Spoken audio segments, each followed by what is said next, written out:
Hello student, कैसे हैं आप सब। एक बार पुनः आप सभी का आपके अपने चैनल सीयू कोचिंग क्लासेस पर स्वागत है। क्लास 12 फिजिक्स एनसीईआरटी में चैप्टर 3 में आज दो टॉपिक पर चर्चा करेंगे।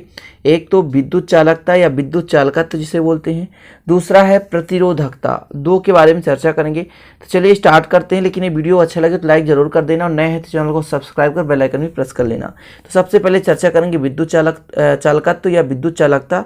ठीक है, दोनों नाम से जाना जाता है, विद्युत चालकता या विद्युत चालकत्व और प्रतिरोधकता के बारे में। तो चलिए देख लेते हैं पहले विद्युत चालकता। तो सबसे पहले विद्युत चालकत्व की परिभाषा देख लें कि किसी चालक के प्रतिरोध के व्युत्क्रम को उसका विद्युत चालकत्व कहते हैं। इसे कैपिटल जी से प्रदर्शित करते हैं। अब प्रतिरोध क्या है?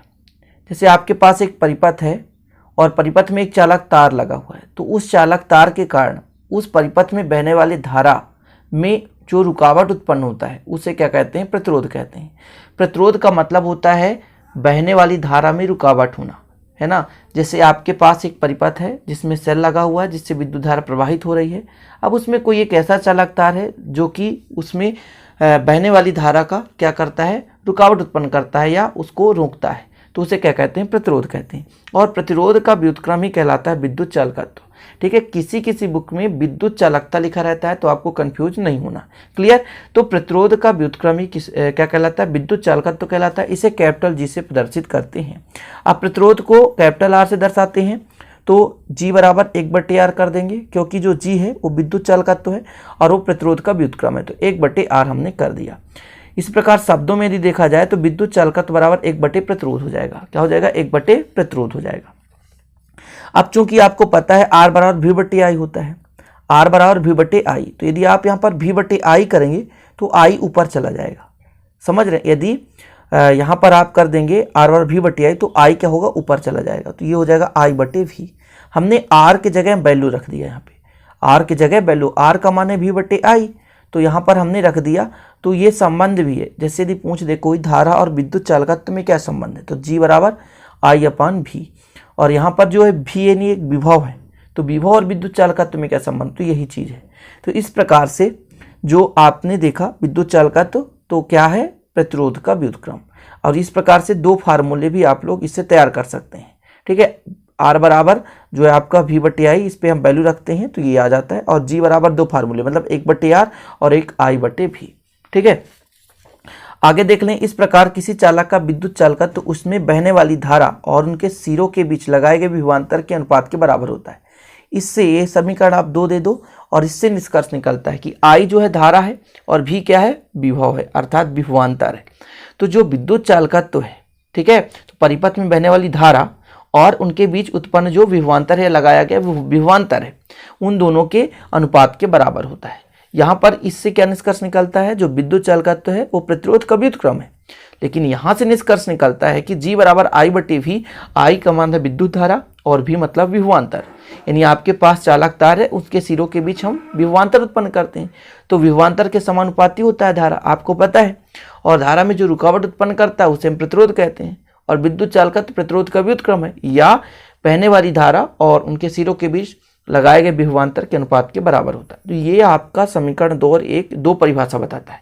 ठीक है, यदि अब इसकी मात्रक की बात की जाए तो इसका मात्रक जो है SI पद्धति मात्रक 1/ओम है।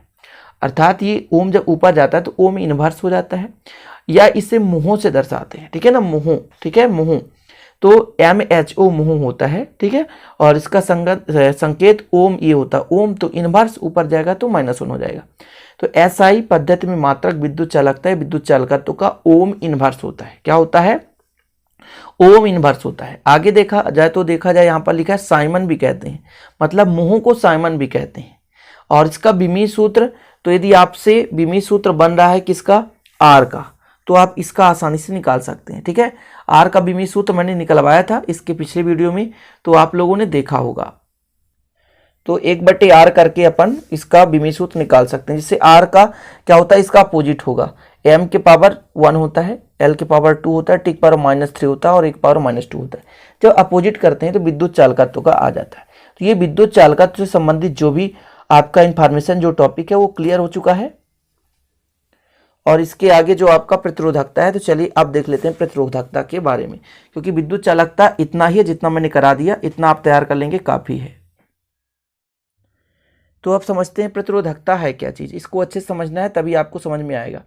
देखिए प्रतिरोध समझिए, प्रतिरोध क्या है, एक प्रकार का चालक है जो कि विद्युत परिपथ में धारा बहने में अवरोध उत्पन्न करता है या रुकावट उत्पन्न करता है, उसे कहते हैं प्रतिरोध।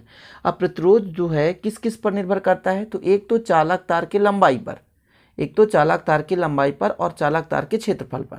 यदि हम चालक तार की लंबाई को बढ़ा दें तो प्रतिरोध बढ़ जाता है। कभी भी आप देखते होंगे कोई भी आपके पास छोटा सा इन्वर्टर है, इन्वर्टर में आप बल्ब लगा लेते हैं, ना कि उसको लंबी तार के माध्यम से दूर ले जाते हैं। यदि आप दूर उसको जलाएंगे तो आपका जो इन्वर्टर की बैटरी होती है वो कम चलती है, क्योंकि प्रतिरोध ज़्यादा हो जाता है। ठीक है, इसलिए हमेशा इन्वर्टर पे ही लगाते हैं। मतलब लंबाई यदि बढ़ा दी जाए तो प्रतिरोध बढ़ जाता है। दूसरा चीज़ अर्थात जो प्रतिरोध है वो लंबाई के समानुपाती होता है।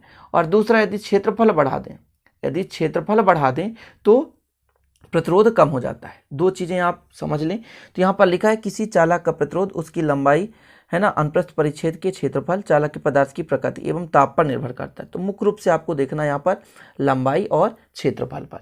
तो लंबाई के समानुपाती होगा और क्षेत्रफल के व्युत्क्रमानुपाती होगा। यहाँ पर लिखा यदि किसी चालक की लंबाई L है और उसके अनुप्रस्थ परिच्छेद का क्षेत्रफल कैपिटल A है तो प्रतिरोध जो है R वो लंबाई के प्रोपोर्शनल होता है, समानुपाती होता है। मतलब जितना ज़्यादा हम लंबाई बढ़ाएंगे उसका प्रतिरोध उतना ही ज़्यादा बढ़ जाएगा। और जो क्षेत्रफल है क्षेत्रफल के व्युत्क्रम होता है, मतलब उल्टा होता है। क्षेत्रफल बढ़ाएंगे तो प्रतिरोध क्या हो जाएगा, कम हो जाएगा। यदि दोनों को मिला दिया जाए, यदि दोनों को मिला दिया जाए तो R समानुपाती L/A हो जाएगा, L/A हो जाएगा दोनों को मिलाकर लिखने पर। अब जब समानुपाती हटाते हैं तो एक नियतांक लगाते हैं। तो यहाँ पर जो आपका रो है, ये जो चिन्ह दिख रहा है ये रो का चिन्ह है। किसका चिन्ह है, रो का। रो जो चिन्ह है यहाँ पर ये क्या है, प्रतिरोधकता है, जिसे विशिष्ट प्रतिरोध भी कहते हैं, ध्यान दीजिएगा। तो R बराबर रो इंटू L/E, ये L है, ठीक है ना, L/E ये चीज़ हो गया जहाँ रो एक नियतांक है जिसे चालक की प्रतिरोधकता कहते हैं। ठीक है, यह चालक के पदार्थ की प्रकृति एवं ताप पर निर्भर करती है। तो इतना आप लोगों ने समझ गया और यहीं से हम प्रतिरोधकता का सूत्र निकाल सकते हैं। जब इसको यदि पक्षांतर कर देंगे, देखिए आपके पास ये रो इक्वल निकालेंगे तो कितना हो जाएगा, ए का पक्षांतर होगा तो RA हो जाएगा बटे L हो जाएगा। तो जो प्रतिरोधकता है वो क्षेत्रफल पर, प्रतिरोध पर और लंबाई पर, तीनों पर डिपेंड करता है। ठीक है ना, प्रतिरोधकता। ठीक है, तो यहाँ रो आपका क्या है, एक प्रतिरोधकता है जो कि चालक के ताप पर भी निर्भर करता है और चालक पदार्थ की प्रकृति पर भी निर्भर करता है। अब यदि L का मान 1 हो और क्षेत्रफल A का मान भी 1 हो, अर्थात किसी पदार्थ या किसी चालक तार की एकांक लंबाई और एकांक परिच्छेद पर धारा प्रवाहित हो रहा हो, तो उसका जो प्रतिरोधकता है उसके प्रतिरोध के बराबर हो जाएगा। क्लियर, मतलब यदि L का मान 1 रख दें और A का मान 1 रख दें तो R बराबर रो आ जाएगा। तो यहाँ पर देख सकते हैं यदि L बराबर 1 रख दें और A बराबर 1 रख दें तो रो इक्वल R या R इक्वल रो हो जाएगा। अर्थात किसी पदार्थ, कोई भी पदार्थ है, उसके एकांक लंबाई और एकांक क्षेत्रफल या अनुप्रस्थ परिच्छेद के क्षेत्रफल पर चालक के प्रतिरोध को ही हम उसका प्रतिरोधकता कहते हैं। ये R बराबर रो है, मतलब जो प्रतिरोधकता है वो प्रतिरोध के बराबर ही होगा। कब, जब चालक तार की लंबाई इकाई हो या एकांक हो और क्षेत्रफल क्या हो, एकांक हो। तो जब एकांक क्षेत्रफल हो और चालक तार की लंबाई भी एकांक हो तब उसमें जितना प्रतिरोध होगा उसका प्रतिरोधकता कहलाएगा। और हमने बताया था फार्मूला कि इसको हम पक्षांतर करके रो इक्वल निकाल सकते हैं RA/L। यही पदार्थ की प्रतिरोधकता का व्यंजक है। क्लियर, तो आप समीकरण 2 दे सकते हैं और ये समीकरण 1 था। अब इतना कठिन भी नहीं है ये, आपको बस याद रखना कि प्रतिरोध दो चीज पर निर्भर करता है, एक तो चालक तार की लंबाई पर और दूसरा क्षेत्रफल, लंबाई के समानुपाती और क्षेत्रफल के व्युत्क्रमानुपाती। उपरोक्त दोनों को क्या कर दें, मिला दें। जब मिला देंगे तो R समानुपाती L/E हो जाता है। जब समानुपाती हटाते तो एक नियतांक लग जाता है। तो यहाँ पर रो एक नियतांक है जिसे विशिष्ट प्रतिरोध या प्रतिरोधकता कहते हैं। ठीक है, तो यहाँ से रो बराबर निकाल सकते हैं, ए पक्षांतर होगा तो RA/L। क्लियर, और यदि आपको एकांक लंबाई लेकर एकांक क्षेत्रफल लेना है तो रो इक्वल R, मतलब जब कोई भी चालक तार इकाई लंबाई का हो और उसका क्षेत्रफल भी एकांक हो तब उसमें जो उत्पन्न प्रतिरोध होगा वही प्रतिरोधकता होगा। क्लियर, इस प्रकार से आप लोगों ने दो चीज समझा, एक तो प्रतिरोधकता और दूसरा विद्युत चालकता या विद्युत चालकत्व। क्वेश्चन यदि आ जाए कि विद्युत चालकता या प्रतिरोधकता को समझाओ तो आपको इतना ही लिखना जो मैंने आज समझा दिया। वैसे तो दोनों एक साथ आएंगे नहीं, ध्यान दीजिएगा। और जो आपका विद्युत चालकत्व या विद्युत चालकता आ जाए तो मैंने जो समझाया वही टॉपिक लिखना है, नहीं तो आप कंफ्यूज हो जाओ कि सर ने विद्युत चालकता तो समझाया था, विद्युत चालकता तो दूसरा कुछ होता है। तो ऐसा कुछ नहीं है। कई लोग व्हाट्सएप पे भी मैसेज करते रहते हैं और ऐसे उनको डाउट हो जाता है कि ये दोनों के अलग अलग टॉपिक है, क्योंकि दो क्वेश्चन बना दिया, एक लघु उत्तरीय एक अति लघु उत्तरीय, दोनों क्वेश्चन बना दिया, मान देते हैं, एक में विद्युत चालकता लिख दिया, एक में विद्युत चालकत्व, तो फिर आपको कंफ्यूजन हो जाएगा ना कि ये क्वेश्चन कैसे हैं, सेम है कि नहीं। तो आप ध्यान दीजिएगा, विद्युत चालकत्व आए या विद्युत चालकता है, दोनों सेम होता है। तो ठीक है, तो फिर चलते हैं स्टूडेंट, अच्छा लगे तो लाइक जरूर कर देना, दोस्तों के साथ शेयर कर देना, नए हैं तो चैनल को सब्सक्राइब कर बेल आइकन प्रेस कर लेना। मिलते हैं अगली वीडियो में, तब तक के लिए जय हिंद, वंदे मातरम।